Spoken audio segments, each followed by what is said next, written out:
In an earlier video, I mentioned the 4 main questions that I ask before I take on any lead. And if you saw that video, you'll remember that I was wasting a lot of time on leads that weren't qualified. So here's how I stop that from happening again. As a quick refresher, I'll let you know why that happened. I used to spend an awful lot of time, I mean 95% of my time, on probably about 5% of the clients that were going nowhere, and on deals that would never complete. My conversion rate was hopeless, and I was spending a lot of time on things that, in hindsight, I should have known better. Now I run every inquiry through the 4 questions in the first 5 minutes of the conversation. If they pass, I'll happily work with them. If they don't, I politely redirect them to someone that can. Just because they don't pass these questions does not mean they aren't good deals. They just mean they aren't deals for me. If you're one of those people looking for help, get in touch even if you don't fit these inquiries, as we can always point you in the right direction of someone that can, and there might be some things that are close or nearly there that we can help with. Starting off with probably the most important, what does the actual borrower have to put into the deal? So their skin in the game, as it were. If they've got no equity or no cash, it's incredibly difficult to fund.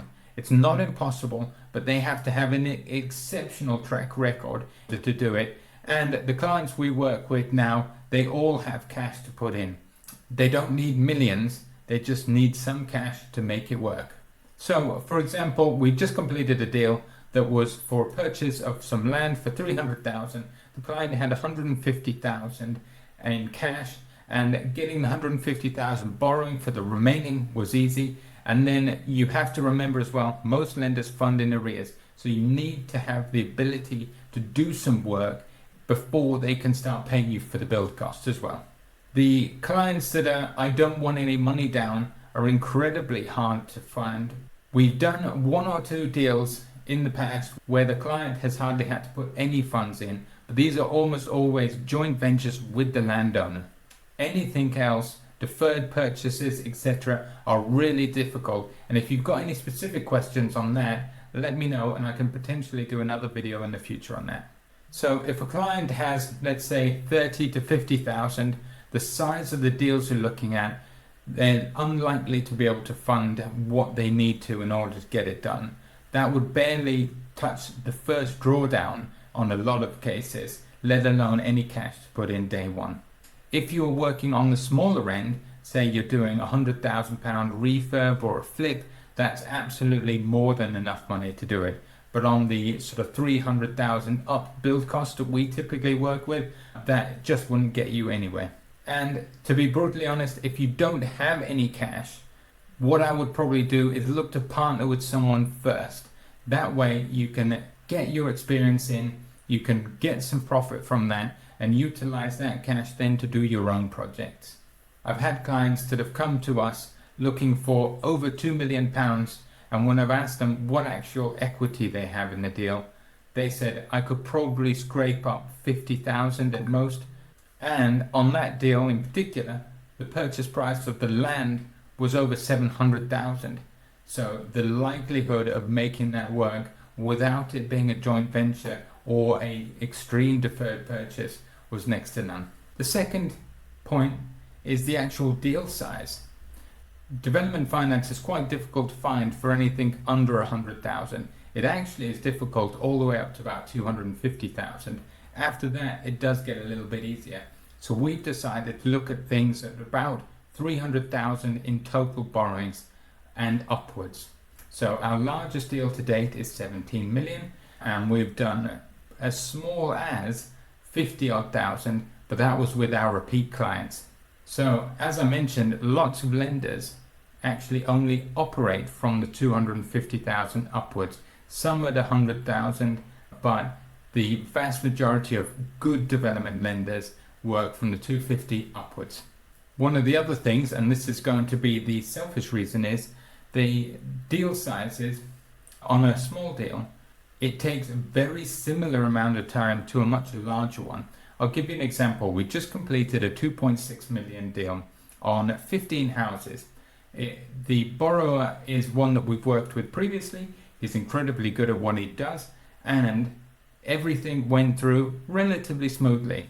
On the other hand, we have new developers that don't know what they're doing and haven't done this in the past, and they need a lot more hand-holding. So in a lot of circumstances, the actual amount of work is several times more if we're looking after someone and helping them step by step than with someone who is experienced. We will take on first-time developers though, but it is something that we have to buy into the vision of as well. So too small is worse. In lending, there's no such thing as too big.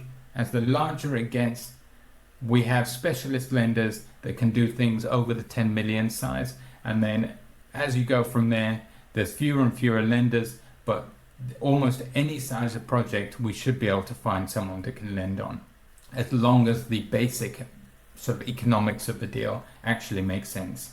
But on the smaller side, a lot of the lenders just can't be bothered with it.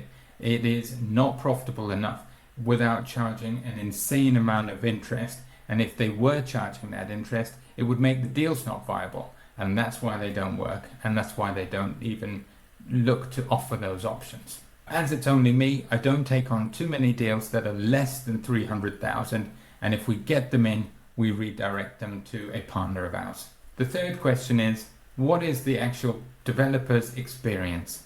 Have they done something like this before, or have they done something slightly different that is very easily adaptable? Is this their first rodeo, or is this the 15th house they're doing?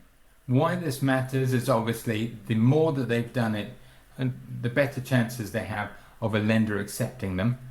With experience comes lots of other benefits. They've done this before, they know what paperwork will be requested. When we ask for things, they'll be able to get it quickly, which helps move the process on a lot faster.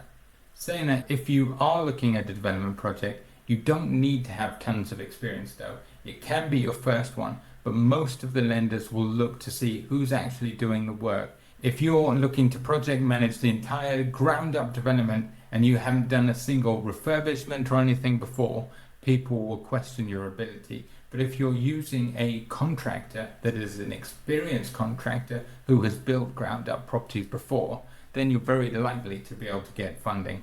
And we often say to people, start small and build it up. If you're good at this, you can make small deals work and then roll that cash into bigger and bigger ones and snowball. We've got a client we actually started with, our very first ever client, weirdly enough, and they started with one house where we were rebridging a small development that was halfway through to allow them to exit onto another deal and start it. But we were looking at around about 70,000 total borrowing at the time.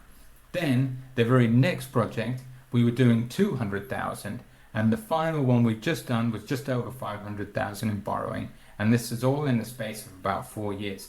So they took the boring route, doing the same thing over and over, but each time just a little bit better than before. Probably one of the things that bugs me the most is, can that person actually send me the information I needed?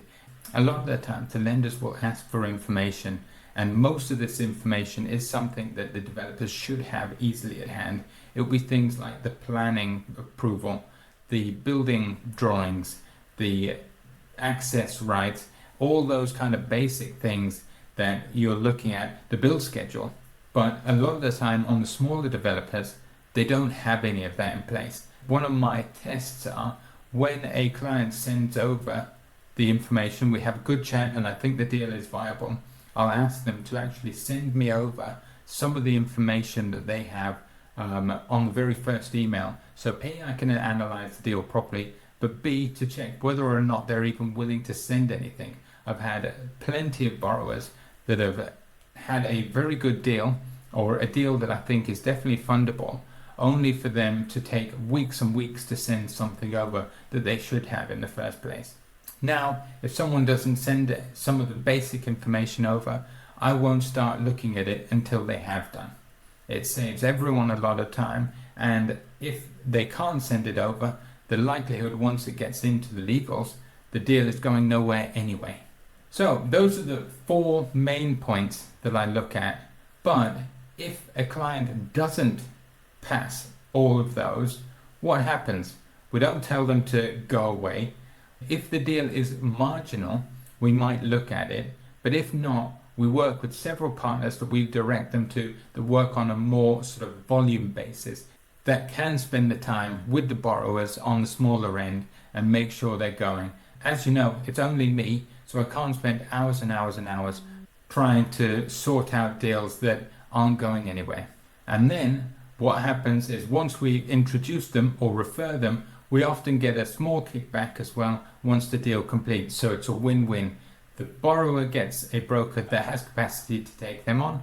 The packager who puts the deal on our behalf also gets some cash, and we get a little bit of kickback on the back end. So everybody wins. I cover all 4 of these questions within the first 5 minutes of the call. They have completely changed my business.